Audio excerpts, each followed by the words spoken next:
La Sémadaire aménage le quartier de Terre-Sainte-Léo depuis 20 ans. Il y a d'un côté les équipements techniques avec l'IUT et TechSud, et de l'autre côté ont été créés près de 800 logements, donc de l'habitat individuel, de l'habitat collectif, du privé, mais aussi du social. Ce sont environ 2000 familles qui habitent le quartier aujourd'hui et nous avons voulu créer cette fresque en entrée de ZAC pour annoncer le nom du quartier Terre-Sainte-Léo sur le thème de l'océan Indien. Nous avons élaboré un projet de dynamique sociale en collaboration avec la ville de Saint-Pierre, l'école Georges Brassens et un artiste du quartier, M. Henri Ishiza. Depuis plus d'une vingtaine d'années que j'exerce mes talents sur La Réunion à travers les écoles, les expositions et des galeries. Et j'essaye de développer la culture réunionnaise en travaillant sur la nature, les paysages, tout ce qui est la faune, la flore. Nous avons donc travaillé sur une année scolaire avec 3 classes de l'école Georges Brassens, une classe de CE2 CM1, une classe de grande section CP et une petite classe des petites sections. Dans un premier temps, il y a eu les cours théoriques à l'école. Avec l'aide de M. Ishiza, les enfants ont pu travailler leur créativité, leur mémorisation et ensuite ils ont travaillé les esquisses, donc sur papier avec des crayons, puis dans la cour avec de la craie.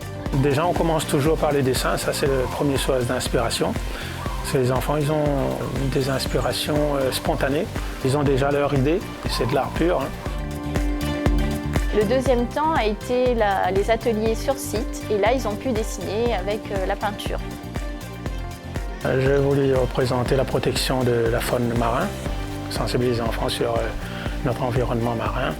Les enfants, ils vont souvent à la plage pendant les vacances et ça les enrichit.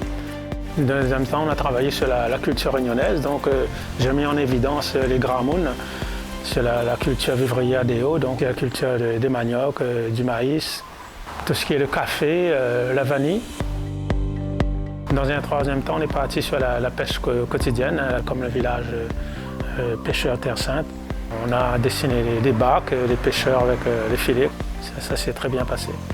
J'aime bien la fresque, j'aime bien la peinture, j'aime bien les résultats après des dessins. Je suis en train de peindre un poisson en verre.